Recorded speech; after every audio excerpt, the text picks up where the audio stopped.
Hello viewers, welcome to our channel. তোমাদের প্রত্যেককে RP এডুকেশনের স্বাগত জানাচ্ছি। তোমাদের মিশন হচ্ছে ডব্লিউবি প্রাইমারি টেট 2022, ঠিক আছে, 2022। আজকের সাবজেক্ট আমরা আলোচনা করব বেঙ্গলি ল্যাঙ্গুয়েজের উপর। একদম বেসিক ভিতটাকে থেকে আমরা তৈরি করব। ডেসক্রিপটিভ ক্লাস হবে এবং এমসিকিউ থাকবে, মক টেস্ট তোমরা লাইভ দিতে পারবে এবং লাইভের পরে দেখলেও অসুবিধা নেই। আজকের টপিক হচ্ছে ভাষা, ভাষার সংজ্ঞা, স্তর, উপাদান, প্রকারভেদ, বৈশিষ্ট্য ইত্যাদি বিভিন্ন বিষয়গুলো আমরা আলোচনা করার চেষ্টা করব। আজকের হচ্ছে আমাদের ভাষা টপিকের উপরে কিন্তু বেঙ্গলি ল্যাঙ্গুয়েজের ক্লাস 1 ভাষাটা আমরা কমপ্লিট করে দেবো, শুধু ভাষাটা, ঠিক আছে। তারপর আলাদা আরও টপিক আছে, সেগুলো ধীরে ধীরে হবে। আজকের টপিক হচ্ছে ভাষা। তো প্রথমেই ভাষা মানে কি? তুমি কারোর সাথে কথা বলবে, তোমার কথাকে কেউ বুঝবে, সেটি হচ্ছে ভাষা। সে তুমি তাকে বলছো, সে যে বুঝতে পারছে, সেই বিশেষ যে ভাবটা সেটা তুমি অনুভব করতে পারছো, সেটাকেই তুমি উপস্থাপন করছো, সেই হচ্ছে ভাষা। যেন মানে পাশের জন তোমার যেন বুঝতেও পারে, শুধু উপস্থাপন করলেই হবে না। তো এখানে দেখে নেব, বাকযন্ত্রের সাহায্যে তৈরিকৃত অর্থবোধক ধ্বনির সংকেতের সাহায্যে মানুষের মনের ভাব প্রকাশের মাধ্যমকেই ভাষা বলে। তাহলে কিসের সাহায্যে? বাকযন্ত্রের সাহায্যে তৈরি অর্থবোধক ধ্বনির যে সংকেত, তার সাহায্যে মানুষের মনের ভাব প্রকাশের মাধ্যমকেই বলা হয় ভাষা, অর্থাৎ মাধ্যম। তুমি যে কথা বলছো, কথাটা হচ্ছে আমরা দুজনের পারস্পরিক সম্পর্কের মাধ্যম। তুমি কথা বলছো, অন্যজন শুনছে, এই যে মাধ্যমটা হচ্ছে কিন্তু কথা। ওকে, তাহলে প্রকাশের মাধ্যম, ভাব প্রকাশের মাধ্যম, মনের ভাব প্রকাশের মাধ্যম, বিভিন্ন কোশ্চেনে আসে কিন্তু এখান থেকে। তাহলে এখানে বাকযন্ত্র কি?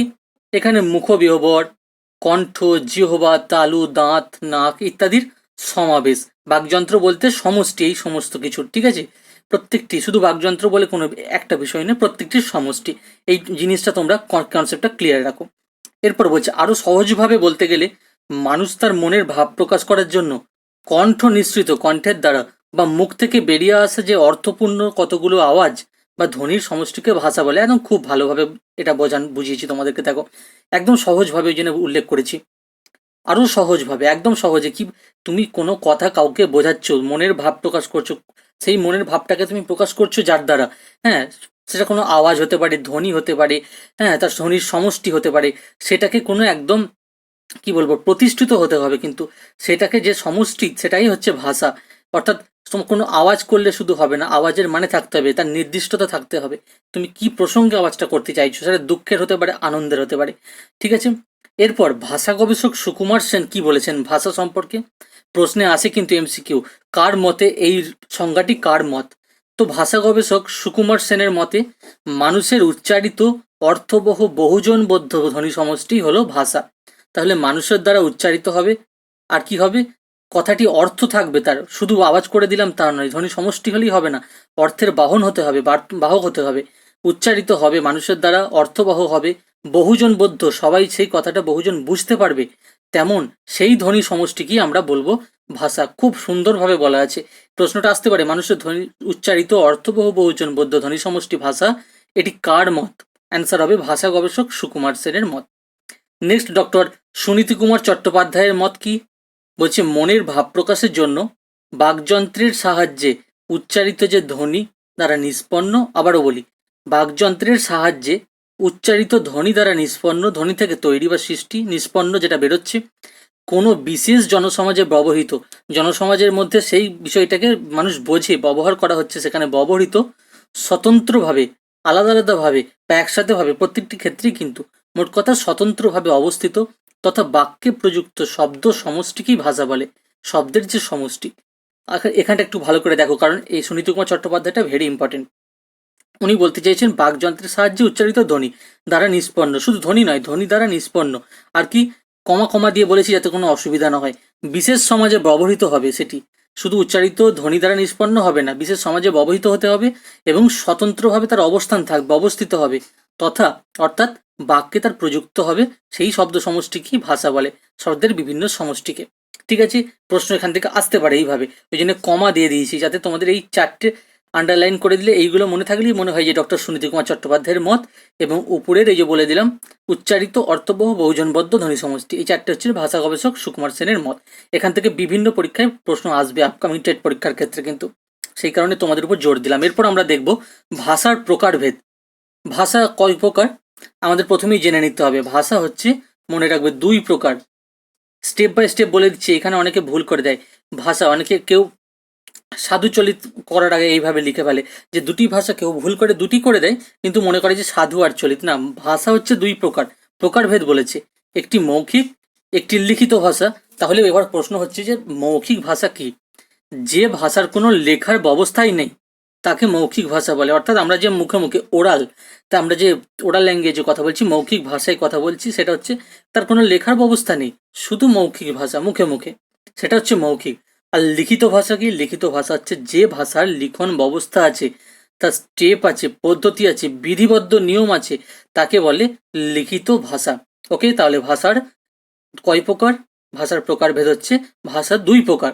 এরপর আমরা যে আলোচনা করলাম মৌখিক আর লিখিত। মৌখিক তো লেখার কোনো ভাষা নেই, কিন্তু আমরা পড়ে নিলাম লিখিত ভাষার স্টেপ আছে, পদ্ধতি আছে, বিধি আছে।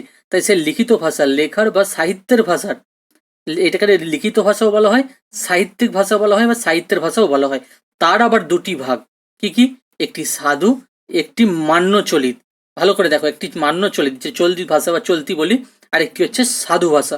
তাহলে লেখার বা সাহিত্যের ভাষার কটি ভাগ কোশ্চেন আসতে পারে? অ্যান্সার হয়ে যাবে দুটি। নেক্সট, ভাষার লিখন ব্যবস্থা কয় প্রকার? এই যে লেখার বিভিন্ন স্টেপ আছে বললাম, ধাপ, একটু আগে আমরা কি শিখলাম? লিখিত সাহিত্য বা মার্জিত যে সাহিত্য, তার দুটি ভাগ, একটি সাধু ভাষা, একটি চলিত ভাষা। যে ভাষার আমরা কথা বলি, লেখার বা সাহিত্যের ভাষারও দুটি ভাগ। এবার বলছি যে ভাষার লিখন, তার ব্যবস্থা কত প্রকার? লিখনটা নয়, লিখনের ব্যবস্থাটা কত প্রকার? প্রশ্ন ভালো করে পড়বে, দুই করবে না, এখানে কিন্তু তিন হবে। ভাষার লিখন ব্যবস্থা তিন প্রকার, কি কি? একটি বর্ণভিত্তিক, একটি অক্ষরভিত্তিক, একটি ভাবাত্মক। এবার তোমাদের বলে দিই, যাতে পরীক্ষায় এলে একদম কনসেপ্টটা ক্লিয়ার থাকে। যেসব ভাষার বর্ণ রয়েছে, যেমন বাংলা, ইংরেজি, হিন্দি, এগুলো ল্যাঙ্গুয়েজ, প্রত্যেকটি আলাদা আলাদা বর্ণ আছে, ঠিক আছে? যেসব ভাষার বর্ণ রয়েছে সেইগুলি হচ্ছে বর্ণভিত্তিক। তাহলে আমাদের প্রশ্ন টপিকটা কি? ভাষার লিখন ব্যবস্থা কয় প্রকার? ভাষার প্রথম লিখন ব্যবস্থা ধরে নিতে পারি আমরা বর্ণভিত্তিক। যেসব ভাষার বর্ণ রয়েছে, যেমন বাংলা, ইংরেজি, হিন্দি, এইসব ভাষার লিখন ব্যবস্থা হচ্ছে কি? বর্ণ। প্রত্যেকটা আলফাবেট আলাদা আলাদা, ঠিক আছে? বাংলা, ইংরেজি, হিন্দি দেখতে আলাদা, সেটা হচ্ছে বর্ণভিত্তিক। নেক্সট হচ্ছে অক্ষর ভিত্তিক, একদম কাছাকাছি, বর্ণ, অক্ষর আর ভাবাত্মক। অক্ষর, অক্ষর মানে হচ্ছে কথার যে টুকরো টুকরো অংশ, সেই অনুযায়ী যে সকল ভাষা লেখা হয় তাকে অক্ষর ভিত্তিক লিখন রীতি বলে। যেমন জাপানি ভাষা বা জাপান ভাষা, ঠিক আছে? জাপানের ভাষাটা হচ্ছে সেরকম তোমরা ধরে নিতে পারো। অক্ষর ভিত্তিক, টুকরো টুকরো অংশ, অক্ষর মানে, সেই অনুযায়ী সকল ভাষা লেখা হয়, সেটি হচ্ছে অক্ষর ভিত্তিক। তাহলে এখানেও লিখন রীতি রয়েছে, তাহলে বর্ণভিত্তিকের লিখন রীতি রয়েছে। ভাষার লিখন ব্যবস্থার মধ্যে একটি বর্ণভিত্তিক, তার লিখন ব্যবস্থা, তারপর আছে অক্ষর ভিত্তিকেরও লিখন ব্যবস্থা আছে, উদাহরণ পেয়ে যাচ্ছি জাপানি ভাষা। তারপর 3 নম্বর, ভাবাত্মক অবস্থা, লিখনের ব্যবস্থা হচ্ছে ভাবাত্মক, 3 নম্বরে ধরে নিতে পারি। তো যেসব ভাষার লেখার জন্য বর্ণ কিংবা অক্ষর কোনোটাই ব্যবহার করা হয় না, প্রথমটা বর্ণ, দ্বিতীয়টা অক্ষর, তৃতীয়টা বলছে বর্ণ অক্ষর কোনোটাই ব্যবহার করা হয় না, ছবি এঁকে এঁকে ভাষা লেখা হয়, এই লিখন ব্যবস্থাকে ভাবাত্মক বলে। যেমন চীনা বা কোরিয়ান ভাষা বা কোরীয় ভাষা। মনে রাখবে, ভাবাত্মক ভাষার উদাহরণ চীনা ও কোরীয়। অক্ষরভিত্তিক ভাষা হচ্ছে জাপানি ভাষা। বর্ণভিত্তিক ভাষা হচ্ছে বাংলা, ইংরাজি, হিন্দি।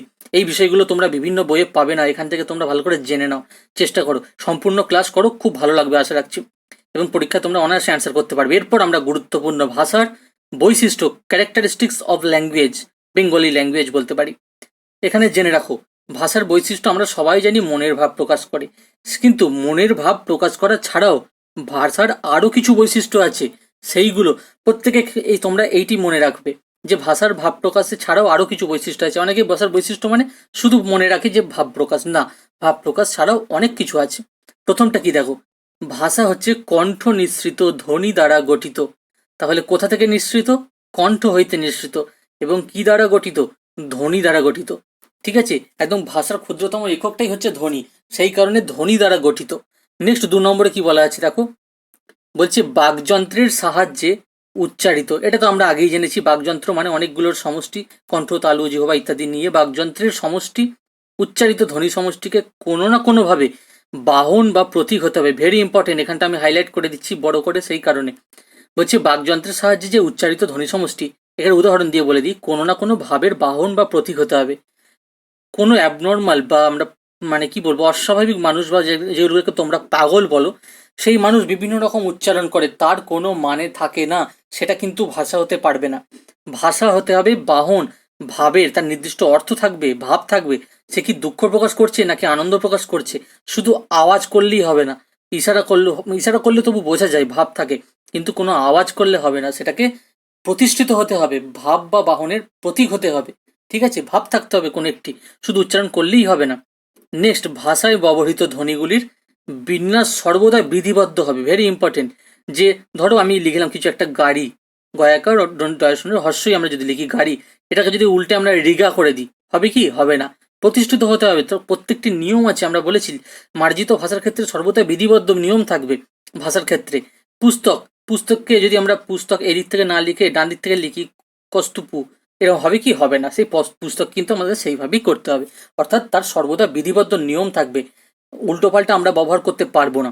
এরপর সেই ভিত্তিতে আমরা 4 নম্বরটা রেখেছি, ভাষার অর্থদ্যোতক গুণ বিদ্যমান। ভাষার কি গুণ বিদ্যমান প্রশ্নে আসে? অর্থের যে দ্যোতক তার গুণ বিদ্যমান। প্রশ্ন আসতে পারে ভাষার কি গুণ বিদ্যমান, অ্যান্সার হয়ে যাবে অর্থদ্যোতক গুণ বিদ্যমান। মনে রাখবে পয়েন্টসগুলো, তোমরা খাতা কলমে লিখেও রাখতে পারো, আমি বারবার বলেছি। নেক্সট দেখো, বলছে ভাষা একটি বিশেষ সম্প্রদায় বা জাতি বা গোষ্ঠীর মধ্যে প্রচলিত ব্যবহৃত। এটা খুব ইজি। তাহলে ভাষা কোথায় কোথায় ব্যবহৃত? একটি সম্প্রদায় বা জাতি বা গোষ্ঠী, অর্থাৎ একই ব্যাপার, গোষ্ঠীও হতে পারে, জাতীয় হতে পারে, সম্প্রদায়ও হতে পারে, সেখানে প্রচলিত এবং ব্যবহৃত শুধু সেই গোষ্ঠীর মধ্যে, সেই জাতির মধ্যে, সেই সম্প্রদায়ের মধ্যে ব্যবহৃত হয়, তাদের মধ্যে সেটি চলিত আছে, প্রচলিত আছে। নেক্সট 6 নম্বরে বলেছে ধ্বনির দ্বারা নিষ্পন্ন কোনো বিশেষ জনসমাজে কৌশলে উচ্চারিত স্বতন্ত্রভাবে অবস্থিত শব্দ সমষ্টি। যে শব্দ সমষ্টি তার নির্দিষ্ট কৌশল থাকবে, জনসমাজে সেটা মানুষ বুঝতে পারবে, এবং সেটি অবশ্যই ধ্বনির দ্বারা নিষ্পন্ন। সবসময় ধ্বনিটা মনে রাখবে, ভাষার ক্ষেত্রে এটি ক্ষুদ্রতম একক, গুরুত্বপূর্ণ ভাব বহন করে ধ্বনি। তো ধ্বনি দ্বারা নিষ্পন্ন কোনো বিশেষ জনসমাজে কৌশলে উচ্চারিত স্বতন্ত্রভাবে অবস্থিত শব্দ সমষ্টি হচ্ছে ভাষা। নেক্সট 7 নম্বর বৈশিষ্ট্য কি বলছে? ভাষা মানব সৃষ্ট প্রধান মাধ্যম। স্বাভাবিক ব্যাপার, একটা মানুষের ভাব ভাষা প্রকাশ করবে, ভাব প্রকাশ, তার মাধ্যমই তো ভাষা। এই যে একটি মানুষ থেকে দ্বিতীয় মানুষের ভাব প্রকাশের মাধ্যমটাই কিন্তু ল্যাঙ্গুয়েজ, ভাষা। তুমি ভাষা না বললে মানুষ সেটা বুঝতে পারবে না, তাই ভাব প্রকাশের প্রধান মাধ্যম হচ্ছে মানব সৃষ্ট। তাহলে ভাষা কি সৃষ্ট? ভাষা মানব সৃষ্ট প্রধান মাধ্যম, মানুষের প্রধান মাধ্যম হচ্ছে ভাষা। নেক্সট 8 নম্বরে দেখো, ভাষা মনের ভাব প্রকাশের প্রধান মাধ্যম। এটুকু আমরা জানতে পারলাম। বা অথবা ভাষা পরস্পরের সঙ্গে ভাব বিনিময় ও যোগাযোগের প্রধান মাধ্যম। যেটা আগে আমরা বলেছি ওটাকেই বিস্তারিত এখানে আলোচনা করে দিলাম। আমি একেবারে ক্লিয়ার করে দিচ্ছি থটটা, আর কোনো পয়েন্টে অসুবিধা হবে না। ভাষা মুখে বা বাকযন্ত্রের সাহায্যে উচ্চারিত অর্থবোধক বা বোধগম্য কথা। ভাষা বলতে গেলেই তার একটা নির্দিষ্ট অর্থ থাকবে। একটু আগেই বলেছি অর্থদ্যোতক গুণ সম্পন্ন, আগেই বলে দিয়েছি, যাতে তোমাদের পরের স্টেপগুলো আর বুঝতে খুব অসুবিধা না হয়। তাই প্রত্যেকটি উচ্চারিত অর্থবোধক তার বোধগম্য কথা যেটা, সেটাই হচ্ছে ভাষা। নেক্সট বলছে 10 নম্বরে, ভাষা মানুষের স্বেচ্ছাকৃত আচরণ ও অভ্যাসের সমষ্টি। মানুষ স্বেচ্ছাই উচ্চারণ মানুষ স্বেচ্ছাতেই করে, এবং আচরণও করে, ভাষার দ্বারা যে ব্যবহার করে, ভাষার দ্বারা আচরণ করে, ভাষাগত যে আচরণ সেটিও স্বেচ্ছাকৃত হয়, এবং তার অভ্যাস জন্মগত, আজন্মকাল তার অভ্যাসের মধ্যে রয়ে যাচ্ছে, সে তার সেই সমষ্টি। নেক্সট বলছে ভাষা ধ্বনি, শব্দ, পদ, বাক্যের বাহ্যিক ও আভ্যন্তরীণ গাঠনিক পর্যায় রক্ষাকারী শ্রেষ্ঠ মাধ্যম। ভালো করে দেখো, এখানে একটি প্রশ্ন লুকিয়ে আছে। বলছে ভাষা ধ্বনি, শব্দ, পদ ও বাক্যের কেমন বাহ্যিক ও আভ্যন্তরীণ, দুটোই, বাহ্যিক ও আভ্যন্তরীণ গাঠনিক বা গাঠনিক পর্যায় রক্ষাকারী শ্রেষ্ঠ মাধ্যম। তাহলে কি কি শব্দ, পদ, বাক্যের কেমন বাহ্যিক ও আভ্যন্তরীণ, কিরকম মাধ্যম? পর্যায় রক্ষাকারী শ্রেষ্ঠ মাধ্যম। প্রত্যেকটা এটি স্টেপ বাই স্টেপ পর্যায় রক্ষা করে ভাষা। নেক্সট 12 নম্বরে বলেছে, এখানে 11 নম্বরটা খুব গুরুত্বপূর্ণ, কিন্তু খুব সহজভাবে বলে দিলাম, অর্থাৎ এই বিষয়গুলোর দ্বারা, এই পদ্ধতিতে, এই মাধ্যম, ব্যাস এটুকু মনে রাখবে। কোশ্চেন এইভাবে আসবে, খুব ডিটেলসে জানলে ভালোই হয়, কিন্তু প্রশ্ন এখান থেকে তোমরা এলে কমন পেয়ে যাবে।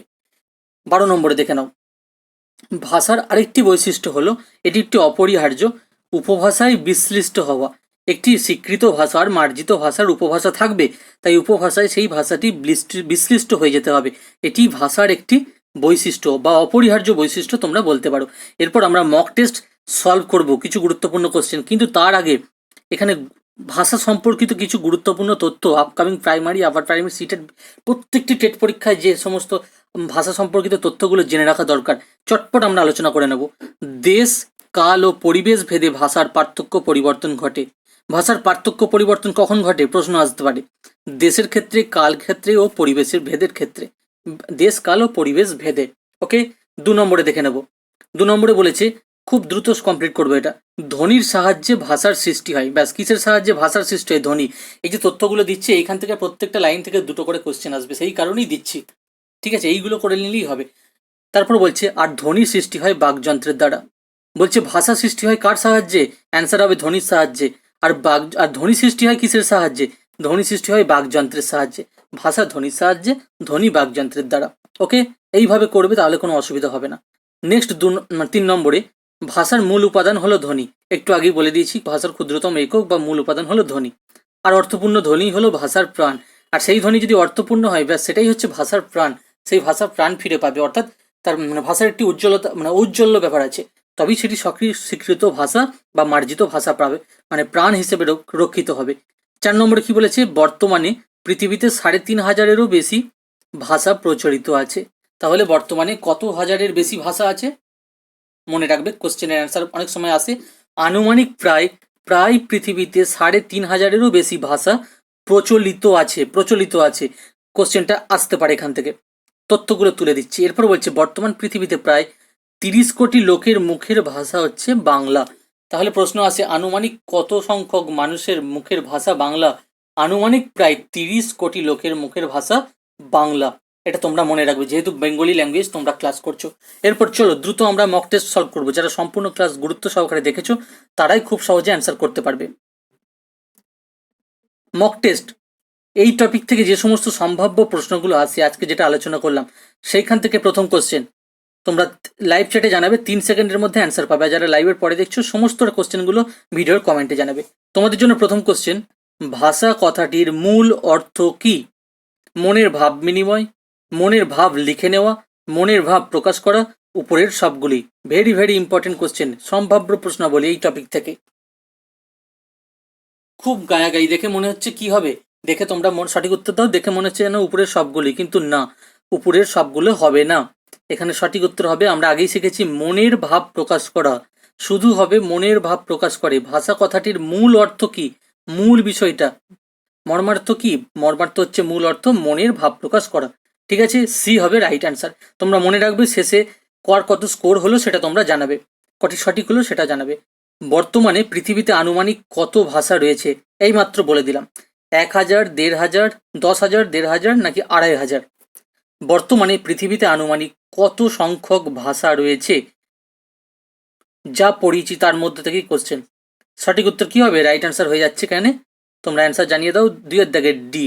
বর্তমানে প্রায় পৃথিবীতে আনুমানিক 2,500 ভাষা আছে। ঠিক আছে, নেক্সট, পৃথিবীতে বলেছে এখানে, অনেক ক্ষেত্রে কিন্তু আলাদা হয়ে যাবে।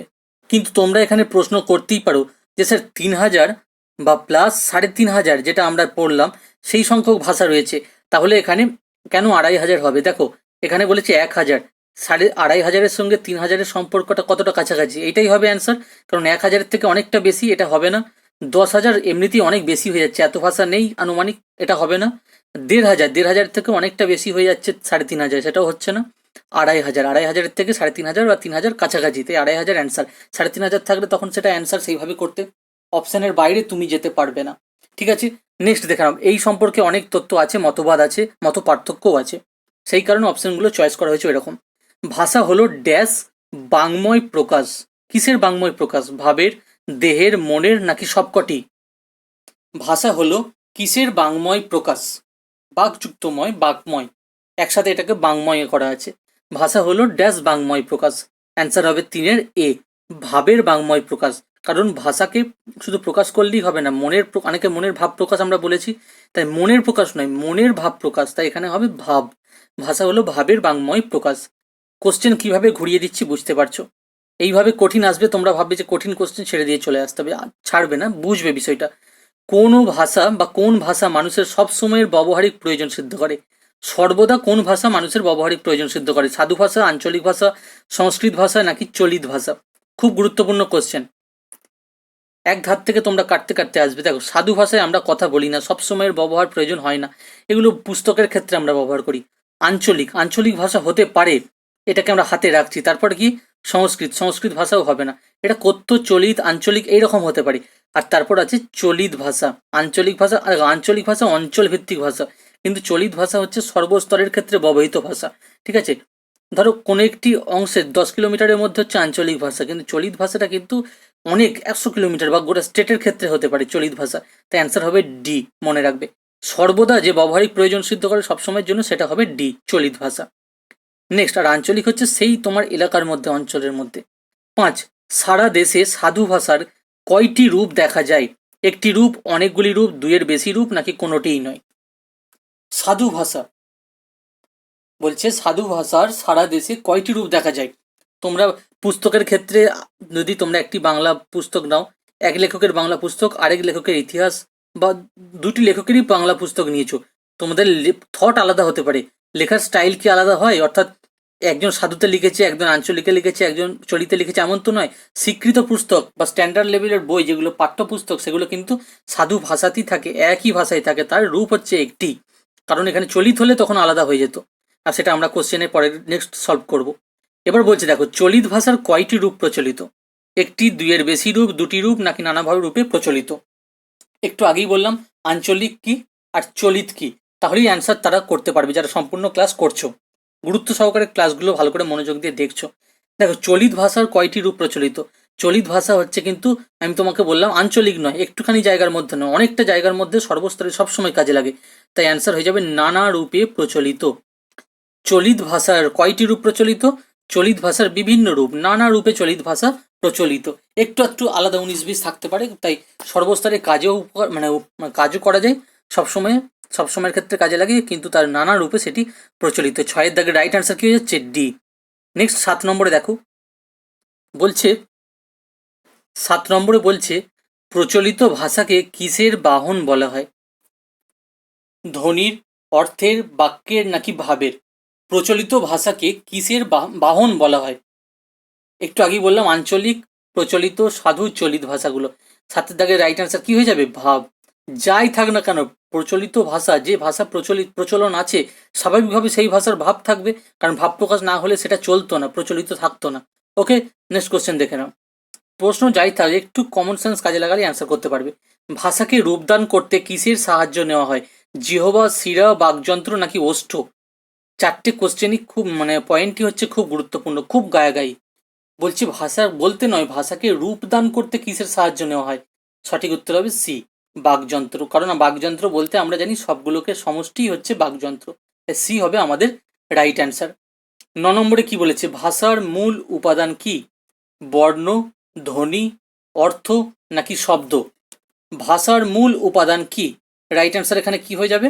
সঠিক উত্তর হবে কিন্তু এখানে, মনে রাখবে, আমি বারবার বলে দিয়েছি, ভাষার অ্যান্সার হওয়ার ক্ষেত্রে কিন্তু বেশিরভাগ ক্ষেত্রে ধ্বনি হবে। ঠিক আছে, এখানে 9-এর অ্যান্সার হয়ে যাবে কিন্তু বি, অর্থাৎ ধ্বনি। কারণ ভাষার মূল উপাদান ধ্বনি। একটু আগে আমরা যে তথ্যগুলো তোমাদেরকে আলোচনা করলাম না, ক্লাসটি করার পর তথ্যগুলো তোমরা স্ক্রিনশট বা খাতায় লিখে রাখবে। স্ক্রিনশট পিডিএফে কাজ হয় না, খাতায় লিখলে সেগুলো তোমাদের মনে থাকবে। এই যে তথ্যগুলো তোমাদের দেখিয়ে দিচ্ছে, এই যে তথ্য, এই তথ্যগুলো থেকেই ভাষা সম্পর্কিত গুরুত্বপূর্ণ তথ্য আর বৈশিষ্ট্য, এখান থেকেই যত প্রশ্ন আসে। তো ক্লাসগুলো যারা সম্পূর্ণ করেছো তাদের খুব ভালো লাগবে আশা করি, এবং এখান থেকে উপকারও পাবে। 10 নম্বরে দেখে নাও, ভাষার ক্ষুদ্রতম একক কি? বারবার বলেছি, বাক্য, শব্দ, ধ্বনি, বর্ণ। ভাষার ক্ষুদ্রতম একক কি? তোমরা রাইট অ্যান্সার দিয়ে দেবে অনায়াসি, এটা হবে সি, ধ্বনি হলো ভাষার ক্ষুদ্রতম একক। নেক্সট, 10-এর মধ্যে কার কত, এবার তোমাদের হোম টাস্কের কোশ্চেন, তোমরা আউট অফ 10 কত পেলে সেটি তোমরা ভিডিওর মেন কমেন্টে জানাও। যারা যারা এই ক্লাস করছে, সম্পূর্ণ ভুল হোক ঠিক হোক, তোমরা অবশ্যই জানাও, কার কত স্কোর হলো জানাও, কম বেশি হতেই পারে, তোমরা জানাও, তাহলে জানবো তোমরা ক্লাসটি করছো। ঠিক আছে, ভাষার কয়টি রূপ? 3টি, 2টি, 4টি, 5টি? আশা রাখবো এই কোশ্চেনের এইচটি লিখে তোমরা অ্যান্সারটি জানাবে ভিডিওর কমেন্টে এবং সঠিক উত্তর দেবে, ভুল হোক ক্ষতি নেই, কারণ বারবার বলে দিয়েছি ভাষার রূপ কয়টি। দেখি কারা কারা ক্লাস করেছে এবং সঠিক অ্যান্সার দিচ্ছে। ঠিক আছে, ভুল হোক তবু আমি ধরিয়ে দেবো, অসুবিধা নেই। তাহলে তোমরা প্রত্যেকে এই অ্যান্সারটি জানাবে, কার কত স্কোর হলো জানাও, একটি করে লাইক করে দাও, কমেন্ট করো, ক্লাস কেমন লাগছে কমেন্টে জানাও, এবং তোমরা এরকম ক্লাস আরও চাইছো কিনা তোমাদের নিজস্ব যা মতামত আছে তোমরা কমেন্টে জানাও। এবং সোশ্যাল মিডিয়ায় যে সমস্ত প্রিপারেশন গ্রুপে তোমরা যুক্ত আছো, তোমাদের কাছে একটি রিকোয়েস্ট, প্রত্যেককে তোমরা যতগুলি পারবে শেয়ার করে দাও, তাহলে অন্যান্যদের সাথে তোমরা ক্লাস করতে পারবে। তাহলে নিজেদের প্রিপারেশনের গ্রাফটা বুঝতে পারবে, যত সংখ্যায় মানুষ ক্লাস করবে তাদের থেকে তোমরা এগিয়ে আছো না পিছিয়ে আছো তোমরা নিজেরাই কমেন্ট অ্যান্সারে দেখতে পাবে সেটা। Okay, because sharing is caring. Thank you for your time.